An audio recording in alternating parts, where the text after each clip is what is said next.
Okay, so in the previous video we have discussed about the basics of photosynthesis. So first, now we'll be discussing about the first step in the process of photosynthesis, that is light reaction. And I told that light reaction is completed in two phases. One is the non-cyclic photophosphorylation. This is the one of the phase, and the other is the cyclic photophosphorylation. So first of all, you have to know about the non-cyclic photophosphorylation and cyclic photophosphorylation. Then only you will get to know about the chemiosmotic hypothesis. You see, so uh, as explained by this immersion and immersion, that plants is having two photosystem, right? So plants is having two photosystem. One is photosystem 1 and the other is photosystem 2. In both the photosystem, it will be having a reaction center chlorophyll A at the center, right? And that chlorophyll A, we know that there are 7 types of chlorophyll and there are many other pigments, right? The 7 types of chlorophyll are chlorophyll A, chlorophyll B, chlorophyll C, chlorophyll D, bacteriochlorophyll, bacterioviridin, right? So these 7 types of chlorophyll, out of all those 7 types of chlorophyll, chlorophyll A is considered to be the most important one because it is the reaction center chlorophyll. And surrounding this chlorophyll A, there will be all the other pigments like carotenoids, right? And the phycobilins, all the other pigments will be present surrounding the chlorophyll A. And all the other pigments which surrounds the chlorophyll A will be called as the accessory pigments, or it will be also called as the antenna complex or light harvesting complex. There are many terms, right? So these chlorophyll A surrounded by all the accessory pigments will be termed as quantosome. Quantosome, okay? These are collection of pigments, right? So these are all the accessory pigments. So chlorophyll A is surrounded by the accessory pigments. And this is the reaction center chlorophyll A. Reaction center chlorophyll A. Reaction center chlorophyll A. Now, if this chlorophyll A traps a wavelength of light which is 700, then it will be PS1. And if this chlorophyll A traps 680 nanometer of wavelength of light, then it will be PS2, right? So there is two photosystem. One is PS2. So PS2 means it is also written as P680. P680 means what? This chlorophyll A traps the wavelength of 680 nanometer, or it traps 680 nanometer of wavelength of light, right? And this accessory pigment, what is their role? Their role is to trap the light energy as photons, right, and to pass those photons to chlorophyll A. Okay, so all those accessory pigments, they will be trapping the photons and they will be passing the photons to chlorophyll A, and chlorophyll A will itself trap the 680 nanometer of wavelength of light in case of PS2. Now this I'll not directly call it as a photosystem, because photosystem, it includes this reaction center chlorophyll A, light harvesting complex, and there will be one more thing that will be included in the photosystem, that will be primary electron acceptor. Okay, now let's start the non-cyclic photophosphorylation. You see, first of all, this reaction center chlorophyll A will be absorbing 680 nanometer of wavelength of light. The accessory pigments will be trapping the photons and it will be passing the photons to the chlorophyll A. Now, when this chlorophyll A receives sufficient amount of photons, then 2 electrons from it will be getting excited, right? 2 electrons from it will be getting excited. 2 electrons from chlorophyll A will be getting excited and it will be accepted by PEA. So PEA means what? PEA means primary electron acceptor. Primary electron acceptor. So these 2 electrons that are being accepted by primary electron acceptor, it is at a higher energy cell, right? So it will be again moving back to its lower energy cells, right? So these 2 electrons will be then transferred to the first electron acceptor protein, which is called as PQ. So PQ means plastoquinone. Plastoquinone. So from primary electron acceptor, the 2 electrons are passed to the first electron acceptor protein, that is called as the plastoquinone, which is at a lower energy cell, right?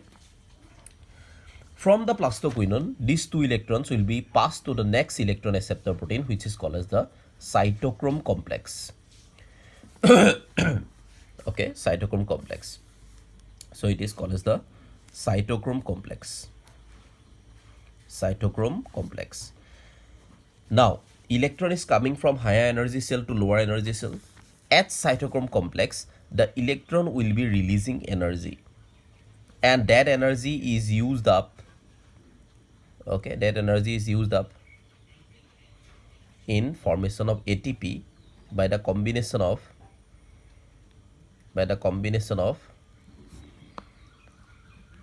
inorganic phosphate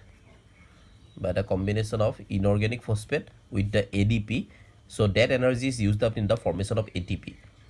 Now you see, what is chemiosmotic hypothesis? The ATP that is formed at cytochrome complex, I now told that the energy which will be released by these two electrons, because it is coming from higher energy cell, that energy is used up in the combination of ADP with the inorganic phosphate to form ATP. But how actually this ATP is formed, that is explained by the chemiosmotic hypothesis. Now we are discussing this non-cyclic photophosphorylation. So first let's talk about the non-cyclic photophosphorylation.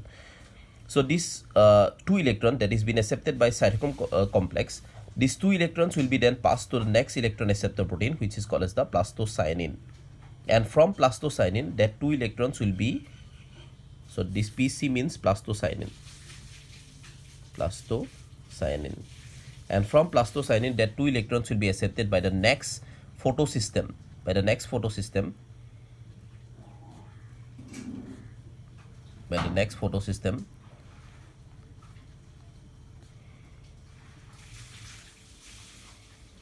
is PS1.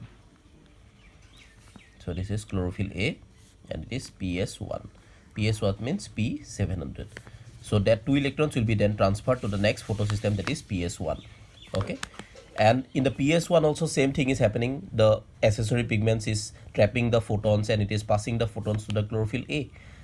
And when the PS1, okay, the chlorophyll A of the PS1 receives sufficient photons, then again two electrons from here will be getting excited and it will be accepted by the primary electron acceptor.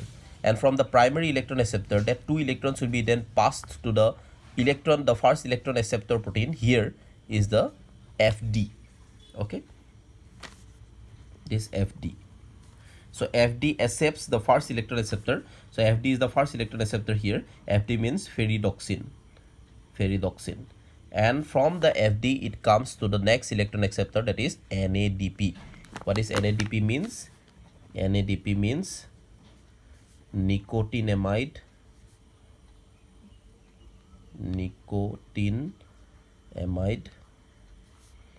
adenine phosphate. Adenine dinucleotide phosphate. Nicotinamide adenine dinucleotide phosphate, NADP. So it comes to NADP, right? Now you see, from the PS2, from the chlorophyll A of PS2, two electron is getting excited, it is going out. And from chlorophyll A of PS1, two electron is getting excited, it is going out. But you see that the two electron that is going out from chlorophyll A, that two electron that is going out, see, listen carefully, the two electron that is going out from PS1, you see, the two electron that is going out from chlorophyll A of PS1, it is again receiving back from this chlorophyll A of PS2. That means the two electron that is going out is compensated by the two electron that is coming out from the PS2. The two electron that is going out from PS1, that two electron it is compensated by the two electron that is coming from the PS2. But in case of PS2, you see, there is nothing to compensate the two electrons, right? So where from those two electrons will be compensated for the PS2 or chlorophyll A of PS2? There will be dissociation of water. So water will be dissociated, and you will get to know more in this more about the dissociation of water in this chemiosmotic hypothesis. So water will be dissociated and it will be broken down into two hydrogen, that is two protons, two electrons and one nascent oxygen. And these two electrons is going to be compensated by these two electrons will be compensated to the chlorophyll A of PS2, right? And these two protons that is being produced, these two protons in the presence of an enzyme called NADP reductase, these two protons in the presence of an enzyme called the presence of an enzyme called NADP reductase, NADP reductase, NADP will be, in the presence of an enzyme called NADP reductase, NADP will be converting into NADPH2. That means this NADPH2, that is the reducing power. So this is the reducing power, and what has been produced? ATP. So these are the two products of the non-cyclic photophosphorylation. And in the chemiosmotic hypothesis, you will get to know that how this ATP is formed at the cytochrome complex, right? And how this NADPH2 is also produced. So because this non-cyclic photophosphorylation, it looks like the Z, alphabet Z, therefore this it is also called as the Z scheme. Okay, right? And in the cyclic photophosphorylation, now if I talk about it, is very simple. In the cyclic photophosphorylation,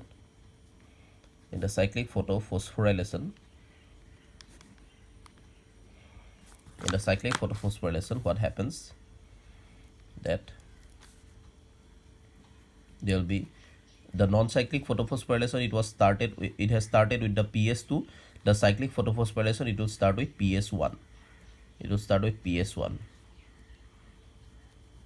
The cyclic photophosphorylation, it will start with PS1. This is the chlorophyll A. This is PS1. That is P700. That means it will be trapping the this chlorophyll A, reaction center chlorophyll A will be trapping the wavelength of 700 nanometer.